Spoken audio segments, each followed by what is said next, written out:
네, 문서진의 찍설 함께하겠습니다. 타이탄 파트너스 문서진 대표 함께할게요. 어서 오세요. 네, 안녕하세요. 네, 대표님. 어제 시장이 다행히 어느 정도 반등 국면에서 마무리가 된 것 같습니다. 블랙먼데이 또 오는 거 아니야 우려 있었는데 다행히 좀 피했던 것 같아요. 항상 시장은 이제 예상한 대로는 안 움직이는 것 같아요. 오를 것 같다고 생각했었는데는 오히려 안 오르고 마음의 준비를 하고 있었는데 네. 뉴욕 증시 급락해서 급락 날 거다 생각했는데 또 다행히 또 올라가고 참 시장 이렇게 뭐 대응하기 좀 어려운 것 같긴 합니다. 네. 시장 정말 대응의 영역인데 대응도 어렵고 예측은 너무나 어려운 부분이고요. 그러면 간밤에 뉴욕 증시가 반등이 나왔고 반도체 엔비디아가 잘 갔잖아요. 오늘 장에서 반도체 뭐 갭상승까지도 노려볼 수 있을까요? 근데 이제 그렇게 따지면 또 우리는 이제 어제 선반영이라는 게 있잖아요. 어제 사실 국내 증시에서도 반도체가 또 힘을 먼저 키우면서 가는 부분이고 네. 어찌 보면 우리가 먼저 뉴욕 증시에 선반영을 해준 것 같아요. 그러니까 뉴욕 증시의 반도체는 국내 아시아 시장에서의 반도체 관련 기업들이 이제 반등하는 걸 보고 좀 올라갔다는 느낌이 드는 것 같고 아직까지는 시장의 방향성을 뭔가 논하는 건 좀 이른 것 같아요. 그러니까 뭐 어제 뉴욕 증시의 반등이라든지 국내 시장의 반등이 뭔가 핵심적인 이슈가 탁 발생되어서 상승한 건 아니거든요. 그러니까 너무 많이 빠졌다. 너무 많이 빠졌으니까 뭐 이 정도에서는 저가 매수가 좀 들어올 만하다라고 해서 그러니까 저가 매수 정도의 수급이라고 보는 게 맞을 것 같아요. 여기서 우리가 이제부터 다시 바닥 잡고 반등 나온다라고 생각하는 거는 지금은 아직은 좀 이르지 않나라는 생각이 들고요. 다만 이제 그럼에도 불구하고 추세 하락에 대한 우려감은 저는 뭐 여전히 전 아니라고 보고 있습니다. 많은 분들이 최근에 이런저런 아무래도 시장이 좀 안 좋다 보니까 비관론에 많이 좀 사로잡혀 계시는 것 같긴 해요. 물론 뭐 저는 강세론자라서 그럴 수는 있는데 그러니까 비관론에 사로잡히는 것 중에 저는 좀 약간 하면 안 되는 행동 중에 하나라고 생각되는 건 경기 침체에 너무 무리하게 베팅하시는 분이 많으신 것 같아요. 네. 그러니까 최근 들어서 보면 뭐 외국인들도 그 흔히 말하는 곧버스를 매수를 했다라는 부분을 막 이렇게 좀 강조도 많이 하고 하던데 뭐 추세적으로 하면 뭐 제가 보기엔 그럴 수 있는데 그것도 아니긴 하거든요. 제가 왜 이제 경기 침체에 대해서 그러니까 아주 적극적인 베팅을 하면 안 되냐라고 말씀드리고 싶은 이유는 그 경기 침체에 대한 베팅은 누구와 반하는 전략이냐면 연준과 미국 정부에 반하는 전략이에요. 네. 그러니까 연준이랑 미국 정부는 경기 침체를 안 오게 하려고 할 거 아니에요. 그러면 이제 투자의 방향성은 연준과 미국 정부가 정책을 실패한다는 거에 네. 베팅을 해야 된단 말이에요. 그러려면 조금 더 명확하게 뭔가 꼬꾸러져 내려가는 게 필요해 보이거든요. 그러니까 뭐 연준이 정책을 실패한 게 아니냐라는 거 지난번 그러니까 인플레이션 관련 부분도. 근데 그것도 엄밀히 따져보면 파월 의장이나 옐런 장관이 잘한 건 맞아요. 왜냐하면 그때 사실 로우 전쟁이 안 터졌으면 네. 그러니까 이 연준의 정책대로 됐을 겁니다. 예상대로 됐을 것 같은데 로우 전쟁이 터지면서 이제 대응이 좀 늦었다. 안 됐던 건 부분인데 근데 뭐 사실 로우 전쟁까지 예상할 수는 없었잖아요. 네. 그리고 그때 우리는 알았죠. 와 이게 그러니까 러시아가 이렇게 공급망에서 큰 영향을 미쳤구나. 모든 게 다 로우 전쟁이었잖아요. 하물며 참기름까지도 가격이 올라간 게 맞아요. 로우 전쟁이었으니까 그런 것처럼 그런 식의 특별한 이벤트가 나오지 않는다면 지금 현재 구간에서 경기 침체에 미국의 경기 침체 가능성 크지 않거든요. 네. 근데 여기에 베팅하는 거 좀 위험하지 않을까 싶습니다. 그냥 지금 시장은 뭐 상승도 뭐 아주 명확하진 않지만 그렇다고 해서 하방에 아주 강력하게 베팅할 상황은 아니라고 봅니다. 저는 좀 관망하셨으면 좋겠다라는 생각이 드네요. 이제 강세론자는 항상 비관론자를 이겼다고 합니다. 그 관점으로 봤을 때 지금은 어쨌든 너무 걱정하지 말고 시장 바라봐야 되는 시점이라고 말씀 주신 거고요. 다만 그렇다 해도 공격적인 접근보다는 조금은 바라보면서 관망으로 시장 체크해보자 말씀 전해주셨습니다. 자, 어제장에서 특징주 살펴볼게요. 첫 번째로는 화성 밸브 올라와 있습니다. 자, 화성 밸브 대왕고래 그 중심에 서 있죠. 피팅 밸브주인데요. 어제 12% 급등하면서 10,000원 돌파가 됐습니다. 자, 대표님 이번 달에 대왕고래 2차 로드쇼가 정해져 있는 상황이잖아요. 네. 근데 사실 뭐 일정에서 어느 정도 밀렸다라는 소식 속에 관련주들 주가가 주르륵 미끄러졌었는데 어제 튀었거든요. 네. 화성 밸브 어떤 관점이세요? 저는 이제 개인적으로 제가 이제 찍설에 나와서 테마주 이야기를 할 때 네. 이제 꾸준히 주력으로 많이 이야기하는 게 있어요. 피팅 밸브 대왕고래. 네, 대왕고래거든요. 그래서 제가 이제 이걸 단순 테마로 저는 생각하지 않아요. 그러니까 뭐 예를 들어 STO 물론 STO도 정책 테마긴 한데 중간중간 올라오는 테마들은 그냥 그때그때 하는 스팟성이 저는 테마인 것 같고요. 이 대왕고래 같은 경우는 이제는 약간 정책 테마성이 됐어요. 네. 그러니까 이번 정부에서는 끝까지 계속 밀어붙일 가능성이 높다. 어쨌든 시추는 할 가능성이 높거든요. 그러면 그때까지는 계속 이제 테마성은 계속 제가 보기에는 유효할 것 같다라는 생각이 네. 들고 있고 지금 현재 그 밸류업 같은 경우도 어쨌든 의회 승인이 좀 필요합니다. 근데 지금 아시는 것처럼 지금 현재 구조에서 밸류업도 원활치는 않아요. 지금 뭐 거의 야당이 이 과반 의석을 넘게 잡고 있기 때문에 네. 그러면 지금 정책적으로 어쨌든 뭔가 드라이브를 걸 수 있는 건 지금 대한고래라고 생각들어서 현 정부가 어쨌든 길을 쓰고 좀 이쪽에 대한 드라이브는 많이 걸지 않을까 싶고 그렇다면 최소한 3년이라는 시간은 있잖아요. 이게 뭐 나올지 안 나올지는 모르지만 최소한 그 시간은 한 3년이라는 시간이 있다는 거 감안하면 뭐 단순 테마가 아니라 조금 더 제가 보기엔 모멘텀은 계속 나올 것 같다고 생각되고 그 안에서 뭐 계속 제가 이제 피팅 관련 기업들을 많이 이야기 드리는데 화성밸브가 거기서 어쨌든 좀 대장 같긴 합니다. 그래서 이제 오늘은 또 화성밸브를 좀 가지고 나오긴 했었어요. 태광도 말씀 주셨던 기억이 나거든요. 일단은 화성밸브 가격 전략 그럼 챙겨보고 태광도 추가적으로 질문 여쭐게요. 화성밸브 어제 10% 이상의 급등, 지금 자리에서 그럼 추가적으로 단기 트레이딩 관점으로 좀 보시는 거예요? 네, 저는 여기 이 박스권 안에서 당분간 움직일 것 같습니다. 물론 대한고래가 초반에 뭐 새로운 뭔가 이슈가 생기면 저 박스권 상단 14,000원을 돌파할 것 같거든요. 근데 그렇지 않으면 지금 10,000원에서 14,000원 이 구간 안에서 좀 박스권일 것 같고 그런 관점에서 본다면 지금 구간은 트레이딩을 해볼 만한 가격대는 맞죠. 그렇다면 뭐 저는 손절 라인 10,000원 정도로 설정하고 목표가 14,000원 요 안에서 설정해서 여기서 이제 박스권 트레이딩 네. 대응을 하시면 지금처럼 좀 주도주가 명확하지 않은 시장에서 그래도 나름 그래도 수익을 얻어가지 않을까라고 생각이 드네요. 알겠습니다. 화성밸브 단기 트레이딩 관점에서 10,000원과 14,000원 하단과 상단 열어놓고 계속해서 트레이딩 가능하다라는 답변 주셨고요. 저 대표님 지난번에 태광 주셨었는데 그때 제 기억으로는 태광은 단기 아니었어요. 중장기적으로 넉넉하게 보자 말씀 주셨거든요. 근데 시세가 그렇게 강하진 못하고요. 태광 지금 자리 여전히 유효한가요? 네, 뭐 저는 그때도 말씀드린 것처럼 태광은 대한고래는 그냥 덤이다라고 이야기 드렸고 결국에는 조선업이랑 그다음에 이제 플랜트 사업이 좋아지면서 피팅 밸브가 많이 들어갈 것 같아요. 그래서 네. 본격적인 업황 자체가 좋아지는 거 거기서 저는 모멘텀을 더 이제 주의 깊게 보셨으면 좋겠다라고 말씀드리고 싶습니다. 태광은 그러니까 조선 쪽으로 좀 더 포커스를 맞춰서 플러스 알파 대왕 고래로 보시면 되겠습니다. 자, 두 번째 특징주 넘어가 볼게요. 두 번째로는 파크 시스템즈 올라와 있습니다. 어제 2.6% 상승하면서 지금 자리에서 17만 원 선 돌파가 됐고요. 장중에는 조금 더 탄력도가 높은 모습 보여주기도 했었고 장 초반은 하락으로 출발을 했었는데 어제 반도체의 특징이었던 것 같습니다. 반도체 전방위적으로 좀 좋았잖아요. HBM 키워드 달린 종목들 빼고요. 어떻게 보세요? 사실 이제 파크 시스템스 같은 경우는 개인적으로는 이제 생각보다 많이 안 떨어진 종목이긴 해요. 네. 뭐 보면 왜 안 떨어졌냐라고 하지만 다른 이제 반도체 섹터들 대비해서는 물론 이제 한번 올라가고 나서 좀 정체기가 길었어요. 그러다 보니까 뭐 일단 하락도 상대적으로 좀 방어가 되는 모습인 것 같긴 한데요. 근데 이제 이 주가가 좀 지지부진했던 핵심적인 이유는 생각보다 그 산업용 원자 현미경 이게 이제 원자 현미경을 만드는 회사인데 산업용 원자 현미경 수주가 생각보다는 상반기에는 많이 안 나왔었어요. 그러니까 1분기죠, 명확하게 말하면. 그러다 보니까 이거 실적 안 나오는 거 아니야? 많은 사람들이 이거 반도체 미세화되면 원자 현미경이 많이 필요하다고 하는데 근데 이거 파크 시스템즈 거 안 쓰는 거 아니냐? 다른 거 쓰는 거 아니야? 라고 많은 사람들이 이제 우려감을 가졌죠. 그러다 보니까 주가가 지지부진했는데 이걸 어쨌든 2분기 실적에서 이 이제 우려감을 확실하게 해소시켜 줬어요.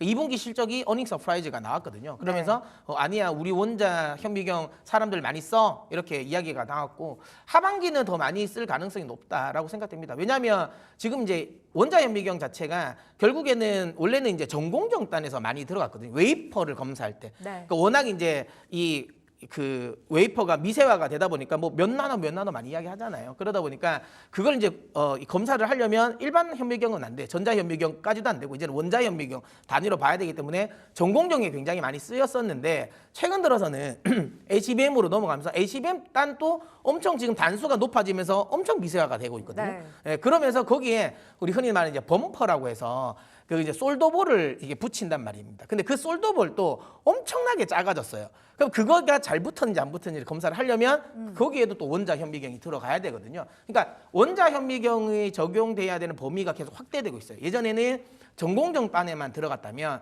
이제는 후공정 단에도 들어가는 거고. 네. 그다음에 지금 현재 웨이퍼가 워낙 이제 특히 HBM 같은 경우는 뭐 미세화도 미세하지만 웨이퍼 한 장에 흔히 말하는 가격이 굉장히 비싸졌어요. 그럼 이게 만약에 수율이 안 나와서 실패하면 당연히 로스되는 가격이 굉장히 커지잖아요. 그러니까 검사에 대한 흔히 말하는 이 투자가 훨씬 더 많이 집행되고 있다라는 점을 감안한다면 파크시스템즈의 산업용 원자 현미경 수요는 계속 늘어날 가능성이 높지 않을까라고 생각됩니다. 지금 주가가 좀 잘 버텨주고 있다고 말씀 주셨는데 그럼 파크 시스템즈 목표가는 어디가 좋을까요? 항상 전고점 노려보시잖아요. 반도체만큼은요. 네. 파크 시스템즈 전고점이 21만 원. 네. 작년 8월이거든요. 어디까지 체크해 볼까요? 맞습니다. 저도 이번에도 일단은 21만 원. 제가 이제 계속 1차를 그렇게 드리는 이유는 여기까지가 끝이라고 보는 건 아니고요. 일단 이 정도까지가 좀 그래도 안전하지 않을까. 저는 이건 보수적으로 보는 거거든요. 네. 여기서 시장 상황에 따라서 이걸 뚫을 수도 있고 아니면 막고 내려갈 수도 있다. 그거는 그때 가서 상황을 보고 목표가를 더 상향 조정하면 될 것 같고요. 지금 현재 구간에서는 21만 원 정도는 다시 한번 터치할 것 같다. 여기까지 지금 현재 가격대가 저는 굉장히 저평가로 생각하거든요. 그렇다면 21만 원 정도는 다시 한번 트라이 할 것 같다고 생각 들어서 21만 원을 목표가로 설정해 드리고요. 역시나 뭐 저는 이 손절가 안 터치할 것 같긴 한데 그래도 어쨌든 시장 자체에 뭐 워낙 변동성이 크다 보니까 리스크 관리 차원에서 여기 14만 원, 여기 지지선이 형성돼 있는 전저점 네. 지지선이 형성돼 있는 14만 원을 손절가로 제시해 드리도록 하겠습니다. 21만 원이 목표가면 그럼 단기적인 관점은 아니고 좀 네. 넉넉하게 바라봐야 된다는 거죠? 대부분 제가 지금 들고 나오는 종목들의 그 시계열은 그러니까 수익에 대한 기대감 할 수 있는 부분은 한 연말 정도 생각합니다. 올해 연말. 예. 알겠습니다. 파크 시스템즈 목표가 21만 원 설정해 보겠고 우리 반도체 이야기 한 김에 삼성전자 진짜 많은 분들이 걱정이실 네. 거거든요. 전저점도 이탈이 됐고 뭐 어제도 급락 6만 7천 원 나왔고 목표 주가 하향 리포트 우리 대표님 못 본 사이에 줄을 이었어요. 삼성전자 지금 자리 어떻게 평가하세요? 저는 많은 개인 투자자들에게 그 이야기를 드리고 싶어요. 목표 주가에 너무 연연하지 않으셨으면 좋겠어요. 그러니까 차라리 투자 의견이 더 중요합니다. 예를 들어 투자 의견이 비중 확대해서 네. 만약에 뭐 중립이나 축소다 이렇게 나오면 그거는 좀 이 사람의 생각이 바뀌었구나라고 생각하면 네. 되는데 목표가라는 건 그때그때만 다릅니다. 그러니까 여러분 아시는 것처럼 애널리스트들 같은 경우는 목표가를 우리나라뿐만 아닙니다. 대부분 글로벌 IB들도 동일하고요. 목표가를 한 번에 막 높게 설정하지 않아요. 조금 높게 어느 정도 설정해 놓고 그 목표가에 도달을 하면 목표가를 상향 조정합니다. 그러니까 그 뷰는 바뀌지 않았지만 그냥 주가가 올라가면 거기에 맞춰서 목표가는 상향되는 거고요. 만약에 이제 뷰는 안 바뀌었는데 시장이 빠지면서 만약에 예를 들어 목표가 간에 이제 괴리율이 커지면 자연스럽게 내려야 돼요. 왜냐하면 이게 그대로 유지하면 나중에 이제 그 흔히 말하는 이제 연말 이제 인상 고가에 반영이 되거든요. 네. 그러니까 그 괴리율을 낮춰야 됩니다. 그래서 그냥 기계적으로 그냥 괴리율이 커지면 낮춘다고 생각하셔야지 이게 뭐 목표가가 낮아졌다고 해서 의견이 낮아진 건 아니라고 저는 생각합니다. 투자 의견은 대부분 다 동일했다고 보고 있고. 네. 그다음에 이제 뭐 JP모건도 이번에 보니까 목표가는 하향인데 그대로 이제 오버웨이트는 계속 이제 유지하고 있더라고요. 그래서 크게 걱정 안 하셔도 될 것 같습니다. 뭐 지금 정도의 고점 대부분의 증권사들이 지금 삼성전자의 목표가 평균치가 10만 원이 넘었잖아요. 네. 그러니까 지금 6만 원 후반대니까 당연히 목표가 하향은 당연하다고 봅니다. 너무 큰 의미 안 두셔도 됩니다. 그러니까 그 괴리율 조정 때문에 나오는 그 TP라는 거로 네. 좀 봐주신 거고 등급이 중요하다고 하십니다. 그래도 삼성전자 등급은 다 매수, 네. 비중 유효, 확대 유효 이쪽으로 떠 있기 때문에 괜찮다라는 관점으로 말씀 주셨네요. 자 이제 오늘장 전략 챙겨 보겠습니다. 오늘의 한마디 대표님 뭘까요? 네, 뭐 달라진 건 우리의 마음일 뿐이라고. 네, 맞습니다. 아우 또 철학적이시네요. 달라진 건 우리의 마음이다. 네. 시장은 변함없다. 그러니까 뭐 제가 이제 말씀드리는 건 어제 이제 이번에 그 나온 고용 지표를 보면서 지난주 네. 느꼈어요. 그러니까 고용 지표 결과는 나쁘지 않았거든요. 맞아요. 아시는 것처럼 경기 침체 우려감은 아니었어요. 그렇다고 해가지고 근데 대신 또 그렇다고 해서 50bp 인하를 할 거냐 또 그것도 아닌 거죠. 그러니까 이건 말 그대로 시장의 그러니까 미국의 매크로적인 흐름은 계속 원래대로 가고 있었어요. 우리의 예상과 전혀 다르지 않게 가고 있었고, 그 다음에 뭐 우리의 주요 기업들 실적들, 뭐 뉴욕 증시에서 뭐 브로드컴이든, 그 다음에 엔비디아든 대부분의 기업들 실적 다 좋았거든요. 그럼에도 불구하고 주가는 빠졌다. 그 다음에 국내 지수 같은 경우도 다 뭐 다르지 않았습니다. 다 동일하게 잘 가고 있었지만 달라진 건 그냥 센티. 그러니까 우리의 마음일 뿐인 거예요. 똑같은 제가 이런 비유가 맞을지 모르겠는데요. 똑같은 시골길을 걷고 있어요. 걷고 있는데 약간 이제 소똥 냄새가 나고 있었어요. 나 소똥 냄새만 없었으면 좋겠다라는 생각을 하고 있었는데 걷다가 갑자기 소똥 냄새가 없어진 거예요. 네. 근데 사람이 생각이 바뀐 거야. 나는 걷고 있는 길은 계속 그냥 시골길이야. 소똥 냄새가 없었어. 그럼 무슨 생각이냐면 이거 혹시 이제 시골길이 끝나고 이제 다시 도시길이 오나? 라는 걱정인 거야. 걷고 있는 건 동일하게 그냥 시골길이라는 거죠. 그러니까 지금은 어쨌든 AI 트레이드 상황에서 AI 기업들의 투자는 많이 진행되고 있고요. 경기 침체에 대한 시그널은 지금은 잡혀 있지 않습니다. 다만 지금 현재 구간, 그러니까 사람의 센티가 흔들리는 구간에서 똑같은 재료를 그냥 네. 악재로 해석한다라는 것뿐이죠. 그렇기 때문에 저는 그런 생각합니다. 시장이라는 거 원래 예를 들어 상승 추세가 이렇게 일직선으로 안 가잖아요. 항상 주가라는 게 이렇게 변동성이죠. 이 변동성을 보이는 거, 그러니까 펀더멘탈은 크게 변동하지 않아요. 쭉 추세를 주는데 주가가 이로 움직이는 건 센티멘탈이거든요. 네. 지금은 센티 때문에 흔들린다고 보시면 될 것 같아요. 제가 보기엔 방향성은 이렇게 가지만 계속 우상향하고 있다라고 생각해 주시면 좋을 것 같아요. 네, 원체 이제 시장이 변동성 장세, 불확실한 장세가 이어지고 있다 보니 센티가 흔들리는 것뿐이지 시장 자체는 우상향을 향해서 가고 있다라고 정리를 해보도록 하겠습니다. 자, 많은 분들이 찍설주 기다리실 거예요. 오늘의 종목은 뭘까요, 대표님? 네, 저는 일진전기 오늘 가지고 일진전기. 나왔습니다. 일진전기 왜 가져오셨을까요? 전력기기 어제는 잘 갔는데 네. 최근에 주가가 정말 많이 빠졌더라고요. 맞습니다. 이게 뭐 똑같은 이제 AI 트레이드에 있는 섹터잖아요. 네. 그러니까 같이 이제 많이 빠졌다라고 보시면 되는데 특히 최근 들어서 이제 변압기 관련 쪽에서 이거 쇼티지가 마무리되는 거 아닌가? 실적 피크아웃이 나온 거 아닌가라는 우려감을 많이 하더라고요. 일부는 맞고 일부는 아닌 것 같아요. 그러니까 소형 변압기 쪽은 확실하게 쇼티지가 해소되는 건 맞는 것 같은데요. 중대형 변압기 쪽은 여전히 저는 아직 쇼티지 상황인 것 같다라고 생각이 들고요. 그 다음에 전력망을 구축하는 과정에서 순서상 일단은 변압기, 변전소 먼저 구축하고요. 그리고 나서는 전선을 붙입니다. 그러면 지금 구간이라면 변압기가 쇼티지가 좀 해소가 돼? 그럼 이제는 전선이 붙겠네라는 생각을 해야 된다는 거죠. 그런 관점에서 본다면 이제 전력망 관련 쪽에서는 이제 전선 관련 쪽에 좀 관심을 기울여야 되는 게 아닌가라는 생각을 합니다. 그런 관점에서 전선 관련 종목 중에서 뭐 저는 개인적으로 LS 전선을 가장 좋아하는 사람인데 LS 전선은 어쨌든 상장은 안 돼 있으니까 LS로 상장돼 있으니까 그러다 보니까 이제 제가 보기엔 좀 퓨어 플레이어 측면에서 본다면 오히려 일진전기가 더 나았다라고 생각하고요. 네. 제가 이제 이렇게 이야기 드리는 이유는 전선 중에서도 일반 전선은 그렇게 돈이 되지는 않습니다. 그래서 돈이 되는 건 결국은 초고압이거든요. 초고압 전선을 얼마나 많이 생산할 수 있냐라는 쪽인데 그런 관점에서 보면 일진전기가 전선주 중에서는 마진율도 높습니다. 그런 거 감안해서 일진전기가 그러니까 업황의 순서상 산업의 순서상으로도 괜찮은 흐름이고 그다음에 마진율이라든지 이런 것들도 업종 내에서는 가장 좀 선두주자이기 때문에 관심 가져봐야 되지 않을까 싶네요. 구리 가격 하락하고 있어도 괜찮아요? 근데 이게 많은 분들이 구리 가격 관련돼서 되게 걱정을 많이 하시는데요. 대부분은 구리 가격은 해지를 해놓습니다. 네. 이런 회사들이. 그래서 생각보다 재고자산 평가 손실은 그렇게 우려 안 하셔도 괜찮습니다. 알겠습니다. 찍설주 일진전기 받았는데요. 목표가 그럼 어디로 바라볼까요? 뭐 저는 이제 이건 전고점은 결국 갈 것 같은데요. 워낙 고점 대비 낙폭이 커요. 바로 갈 것 같지는 않고요. 25만5천 원 정도에서 한번 터치를 하고 가지 않을까 싶어서 1차 목표가는 25,000원 설정해 드리도록 하겠고요. 어쨌든 계속 말씀드린 것처럼 지금은 시장의 변동성이 큰 구간이니까 여기 14,000원이 지지선이거든요. 그래서 14,000원 구간에서 저는 손절 라인 설정하고 대응하셨으면 좋겠습니다. 네, 14,000원이면 손절하지 말자라는 관점이신 것 같은데 목표가 25,000원으로 잡아보면서 오늘 탑픽 일진전기 찍설주 챙겨가 보도록 하겠습니다. 자, 여기서 인사드릴게요. 타이탄 파트너스 문서진 대표 함께했습니다. 말씀 고맙습니다. 네.